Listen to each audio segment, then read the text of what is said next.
তো hello guys, Maggi খেয়ে তাড়াতাড়ি ট্রেন ধরে পৌঁছে যাচ্ছি কলকাতা। এই যে চলে যাচ্ছি ট্যাক্সি করে আমাদের গন্তব্যস্থল রথতলা, সেই ফেমাস তোমার রথ উৎসব যেখানে হয়ে থাকে কলকাতার রথতলা। এই দেখো রেডি টেডি হয়ে মা আর আমি বেরিয়ে পড়েছি। আর এইদিকে দেখো সাইডে জিলিপি টিলিপি ভাসছে। আর এই যে রথতলা, কি সুন্দর লাগছে পরিবেশটা, অপূরব।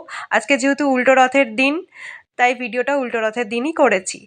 আর এই দিকে দেখো আমরা চলে যাচ্ছি গুন্ডিচা টেম্পলের দিকে, মানে যেখানে জগন্নাথ দেবের মাসির বাড়ি বলা হয়। আর এদিকে দাদা বৌদি চলে এসেছি সোদপুরে।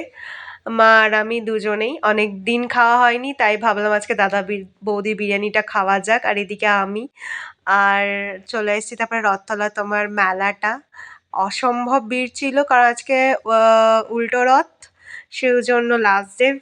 আর এদিকে রয়েছে মেলাতে পাওভাজি আর চারিদিকে। আর এই যে আমি লাস্টে তোমার আইসক্রিম খেয়েছিলাম, কিছু সেরকম খাইনি, শুধু আইসক্রিমটাই খেয়েছি, যেহেতু বিরিয়ানি খেয়েছিলাম পেটটা পুরো ফুল ছিল।